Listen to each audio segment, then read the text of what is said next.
So, class. Okay, so we're going to look at an application of Newton's laws. We're going to talk about what we call a simple machine. So there's many different examples of that, and we're going to go over a couple of those. So to start with, the idea is that we want to, say, lift an object. In general, you want to exert a force on an object, and one way to do that would just be like push it or something. But we're going to kind of apply that force to a machine, and then the machine is going to exert a force on the object. So let's say we have a mass that we want to lift up. And to start with, we're going to look at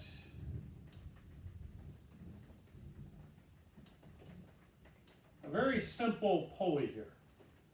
So we just take a rope, run it over a pulley, and now, we call these simple machines.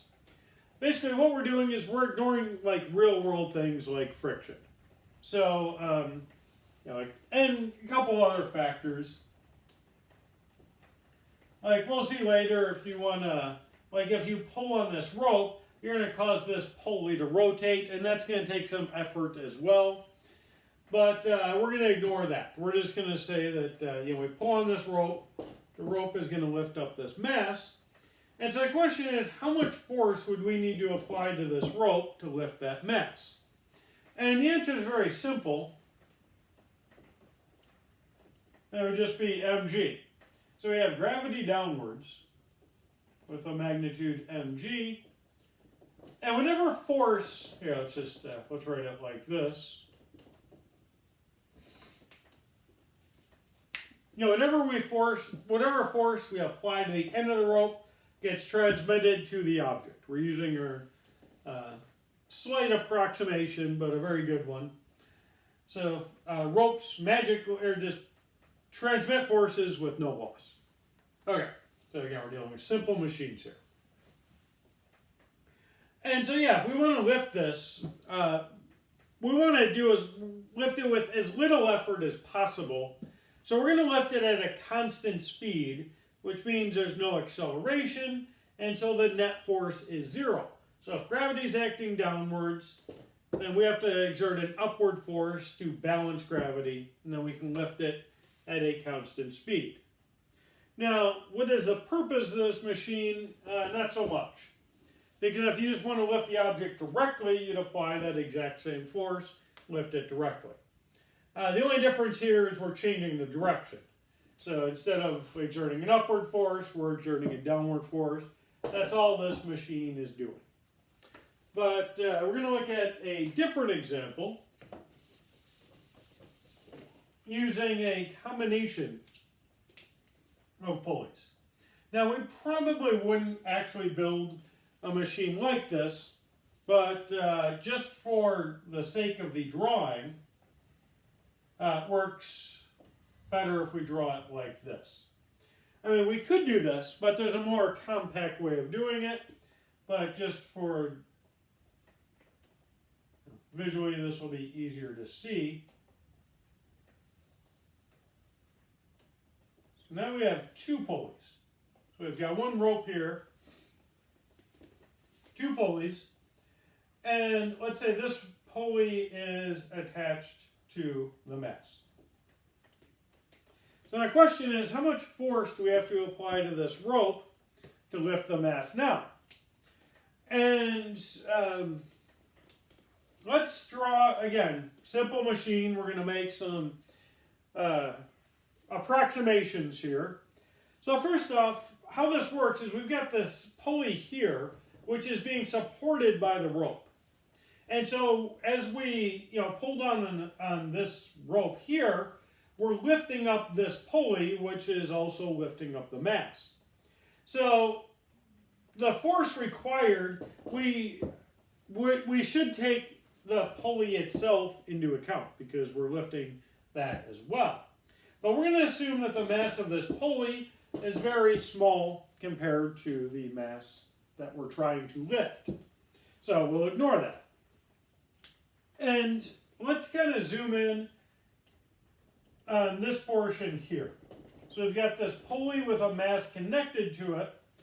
which we can treat as an isolated object because the parts of our system are not moving relative to each other. The mass and the pulley are moving as a single object. And so, if we look at the forces on this combination object, we have mg downwards, and it's being supported by two strands of rope. Each one is exerting an upward force equal to T. So in this case, remember, net force equals 0, because we want to lift this at a constant rate, so we can do so with the smallest amount of effort needed. So here what we have is 2T equals mg, or T is equal to 1/2 mg. Okay, so if you just want to lift this object directly, the force that you would need to exert on it would be equal to the weight, or mg. Now with this machine, the force required is only half of what you would need without the machine. And that seems amazing. It might even seem too good to be true. We can just cut the force required in half. But there is a trade-off. And let's say we want to lift this mass up a distance of 1 meter. So remember, lifting the mass and the pulley up a distance of 1 meter. And so each of these strands of rope here is going to have to shorten by 1 meter. So we're going to have to pull 2 meters of rope through here. So we're going to have to pull this down 2 meters, and then it'll lift each of these strands up 1 meter. And so we have this factor of 2 here, where that reduces the force needed to lift the mass, but it increases the distance by the same factor. And we're going to talk more about this later, but there's something called work, which we're going to define more precisely later. But for now, we're just going to say work is a force times a distance. The problem with that is work, or force and distance are both vectors. So how do you multiply them? Direction can play a part. But in the applications we're considering, that's not going to be a factor. So for what we're doing now, we're just going to say work is force times distance. And for this ideal machine, maybe ideal would be a better word to use for saying we're ignoring friction, things like that. For an ideal machine, the work required to lift the mass is the same in either case. Like here, if we want to just lift the mass directly, the work would just be the force times the distance. So let's call that work 1. That would be mg times 1 meter.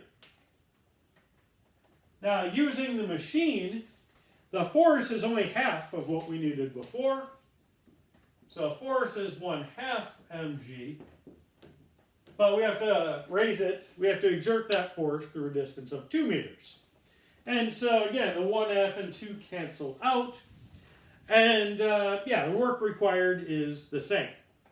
Now, if you take the real world into account, like if you take friction into account, you're actually doing more work without the machine than you would be with the machine. So why do we use them? It's still a very good trade-off for multiple reasons. For one, let's say this mass was 500 kilograms. Are you going to lift that? The answer, just directly lift that up? The answer is no. Can you lift that up with a machine? With a proper machine, you can do so easily. One machine, like a jack on your car.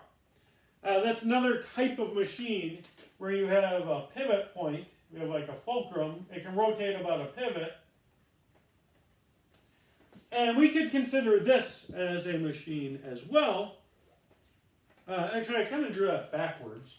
Let's... I want the longer end to be up. So let's say we have a mass that we want to lift. So like we have a large mass here. We can get our fulcrum or lever underneath it, and we exert a force on this end,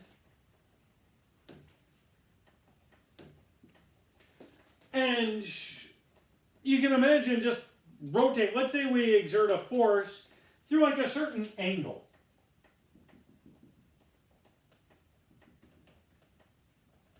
So we exert this force through a certain angle. So like this is the initial position of our lever. This dotted line is the final position. And the distance is proportional to, let's call this D, D1 and S1. And this would be D2 and S2. So D is the distance from the fulcrum to where you're applying the force. And S is the distance that you're applying it through.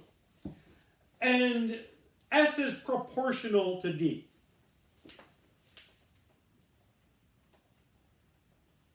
So let's say that D1 is just twice D2. Let's say in this example, D1 is 2 D2. And we can apply conservation, this principle that the work required is the same with or without the machine. And the work would be the force times the distance. So let's say let's say 1 is without the machine, and W2 is the work with the machine. They have to equal each other. So the work using the machine would be the applied force times S1. And the work that would be applied to this mass here by the machine, that would be the force at this end. Let's call that F2. Yeah, let's do F1 and F2. So that would be F2 times S2. So what is F2 in this case? What's the force that's being applied to this machine? F2 would be F1, which is what you're applying, times S1 over S2. But remember, S is proportional to D. So we can say S1 is equal to 2 S2. So S1 over S2 is 2. So F2 is 2 F1. So if you apply a force of, say, 100 newtons here, then the machine would apply a force of 200 newtons on the other side. However, remember, S1 is 2S2. So if you want to lift this machine, say 1 meter, you'd have to apply the force through a distance of 2 meters, just like before. So this is another example of a simple machine, which is a lever. So we looked at like a kind of like a pulley system or a lever, and we're considering ideal cases right now, where the work is the same with or without the machine. And this factor that always shows up, like here, you can imagine a longer lever, like say D1 is 100 times D2. Then the force, if you apply 100 newtons here, that would be 10,000 newtons on the other end. That would be an enormous multiplication of forces. So you could use that to lift a very heavy object. There's a really famous quote by Archimedes, who's an ancient Greek mathematician, said, give me a lever long enough and a place to stand, and I will move the earth. Archimedes, he was one of the smartest people that ever lived. Even though in ancient times he definitely understood this concept of a lever. And so yeah, that's just another example of a simple machine. And this factor that keeps showing up, like in this case, this ratio, like S1 over S2 or D1 over D2, that's called the mechanical advantage. Now to define it, the mechanical advantage is a ratio of forces. So that'd be like the force required. No, I have to move this over. Let's do this. I'm going to erase this. So mechanical advantage. That'd be the force required. I don't want to write off. I'll just write force without the machine divided by the force with the machine.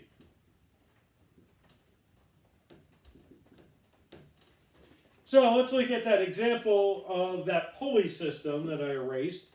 But remember, it multiplied the force by 2. Or, yeah, I'll just write down the result.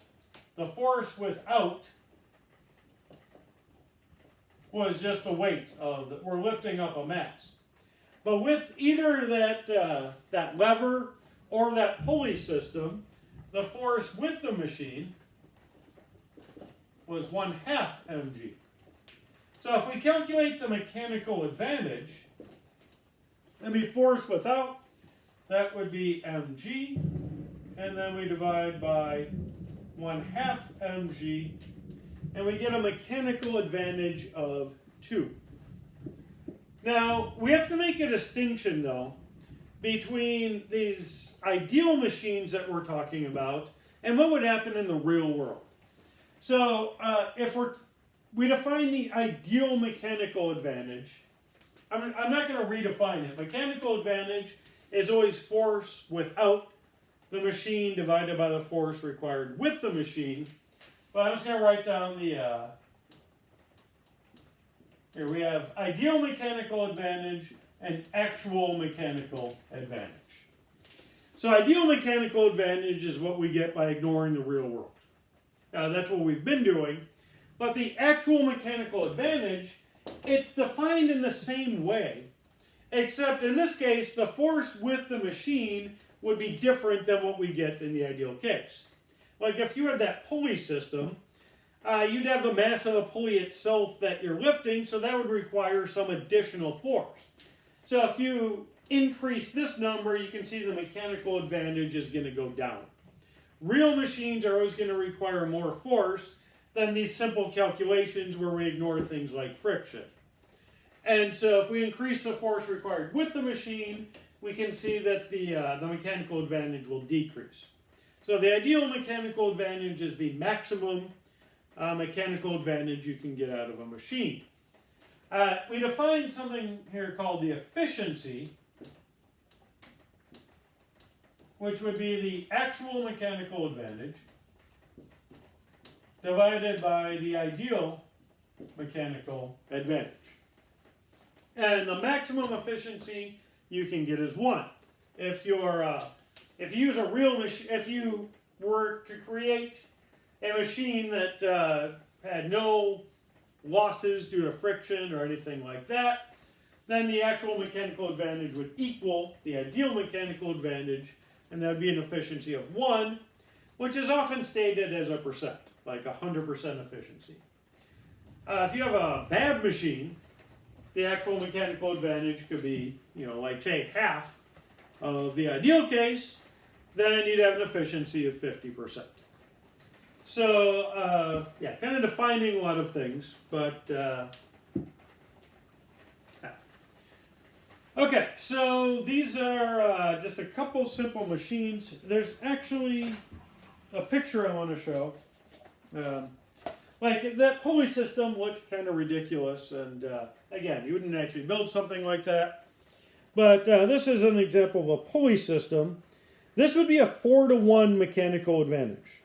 You can see it's supported by 4 strands. And so the tension in each would be 1/4 of the weight that it's supporting. And so that would be a mechanical advantage of 4. And that mechanical advantage, that tells you what factor the force is reduced, and also by what factor the distance that you have to apply the force is increased. So you've got, it deals with both of those things. All right. two more examples of simple machines I want to look at. Leave that there. One is an inclined plane.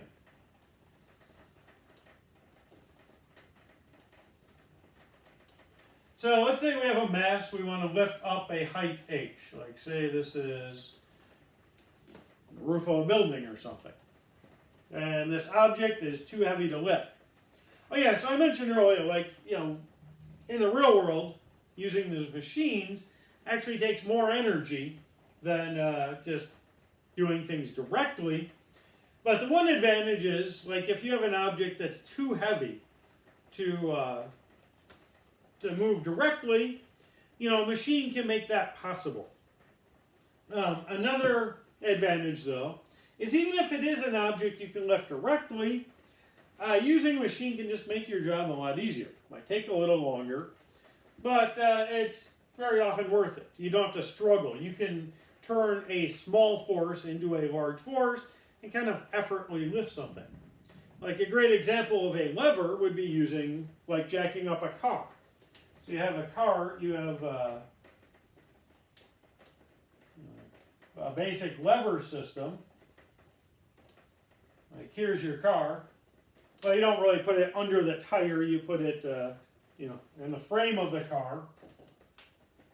So here's the frame of the car. Okay, so you think you've got a pretty long lever here, and like you push down on that, and you're exerting a force through a fairly large distance. How far does the car move? An inch or something? And then it's able to lock itself up, so if you lift the lever up, the car won't fall back down. So you lift the car up, and then you can bring the machine back to its original state without lowering the car, and then you can lift it again.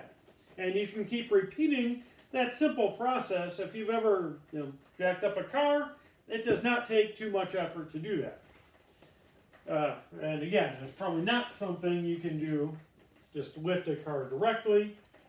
Most people could not do that.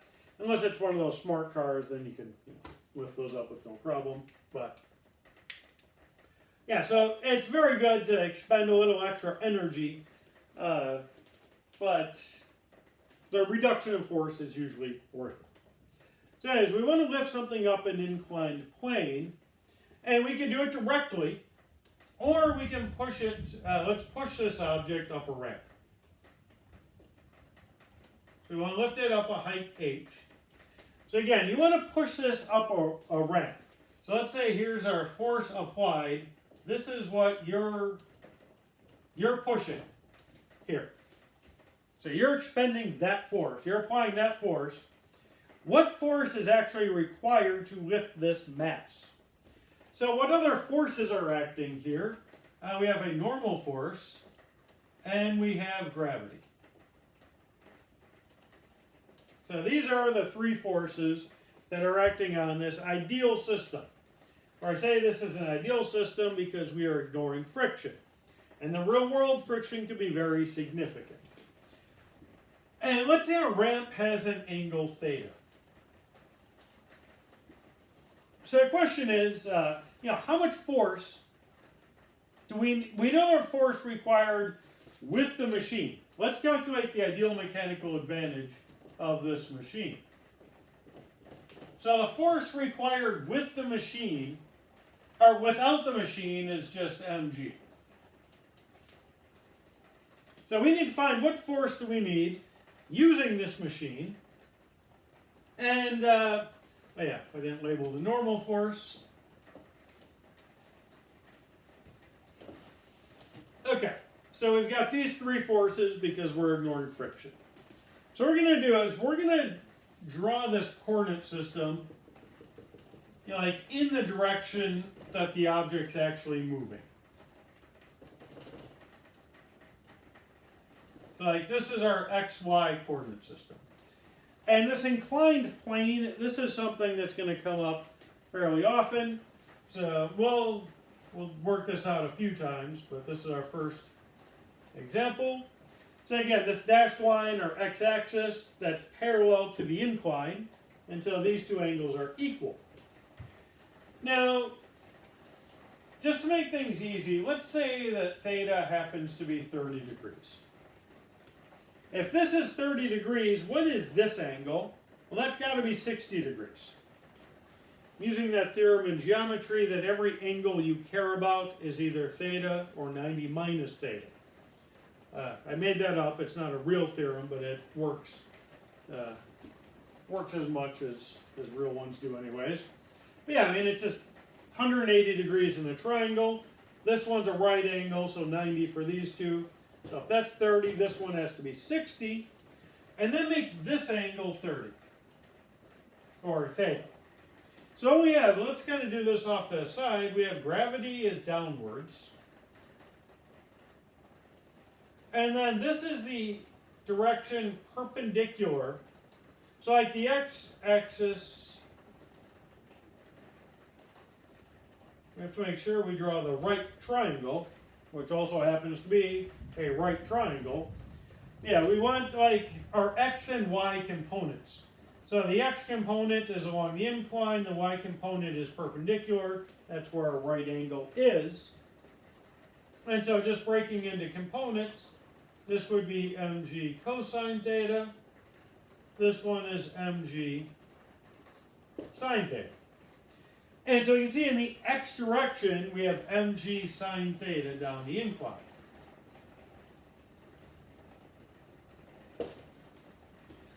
And so the applied force would be mg sine of theta. That's if there's no friction, the only force is acting in the x direction. Again, we want it to be as lazy as possible and push it at a constant speed, which means no net force. So these two have to balance each other. And so I should be a little consistent and just use, you can use little m or big M for masses, but since this is a large object, I'm using big M. So anyways, the applied force, the force required with the machine, would be mg sine of theta. So the ideal mechanical advantage is 1 over sine of theta. Okay. So now what's interesting about this is we can make theta as small as we want. You know, as theta goes to 0, like sine of 0 is 0. And 1 divided by 0 is infinite. Of course, if theta is 0, you're never going to lift it at all, so that's not very practical. But generally speaking, making a small angle, like say a 5-degree angle. Say theta equals 5 degrees. Then sine of theta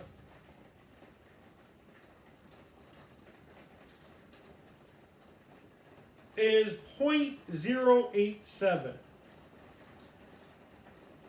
So here we'd have an ideal mechanical advantage of 11.5. So that's a pretty significant mechanical advantage. Whatever force we would normally need to lift this up, well, we only need 111.5, whatever, that much to lift it. Very significant reduction in force. However, you can imagine if this angle is 5 degrees, this ramp has got to be very long. And so that's the trade-off, the distance involved. And yeah, we can see from the picture, let's call this L, the length of the ramp. We can see sine of theta is h over L. So the distance that we'd have to apply this force would be, we can write it this way, 1 over sine of theta times h. So if you just lift the mass up directly, you'd have to apply that force through a distance of h. But here, you'd have to apply that force through the mechanical advantage times h. So you'd have to, like if this was 1 meter, this would be 11.5 meters. That's a pretty big ramp. So there's always that trade-off. Now these are simple machines, like an inclined plane or a lever. You can also make more complicated machines by Like, let me give you an example. Say we want to lift an object, and we can use, see if I can draw this. Let's draw on the ground. So we have this machine. Let's say we're going to use a lever. We put that under the machine. We have our fulcrum here. So we can see that this is a pretty large mechanical advantage. But what if we have another lever? So we have to apply a force here. And that force is going to be significantly magnified by this lever. Let's say we have a mechanical advantage of 8 here.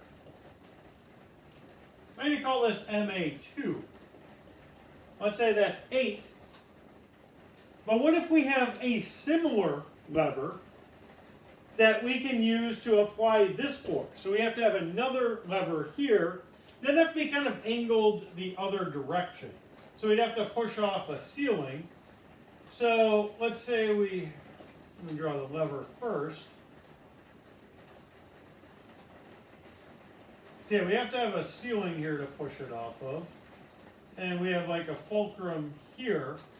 So now we exert a force up here. Let's call this F1. Or let's just call this force Fa. And let's say this lever, I'll give it a different number. Let's say mechanical advantage 1 is 9. So here we lift a force, we apply a force Fa to this first lever. And so the mechanical advantage is 9. So that would make this force 9 times the applied force. And now that's acting on a second lever that multiplies it again by 8. So the force applied to this machine, the mechanical advantage of these two levers in combination is 72. So that's a huge mechanical advantage. And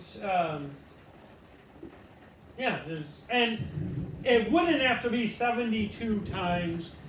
Like it would be a little more compact than having. You could design things in a more compact way by using multiple machines as well. Like if you just want to use a single lever, if this is like, 10 centimeters, this end of the lever would have to be 7.2 meters. That is a huge lever. But you can do things much more compactly by using these machines in combination. And get very high mechanical advantage. One that I'm aware of where they actually use this is weight stations. If you're ever driving where they actually weigh trucks to check their cargo, they use these kind of complicated lever systems in combination as like a scale. And so, another example of machines. A little more complicated, but you can multiply mechanical advantage. So you can imagine if you have a third one here, you can have enormous mechanical advantages. Now there are other limits in terms of just stress, like how much, if you have too much force applied, things are going to start breaking, so that could be a factor as well. Now I want to talk about one more type of machine, but I'm actually going to do that in a separate video for two reasons. One, I want to grab a book and just for pictures, and also you might notice there's a lightning storm going on, and so I'm going to unplug my computer, which is a good idea during a lightning storm, just so it doesn't get fried. So I'll just record that in a separate video.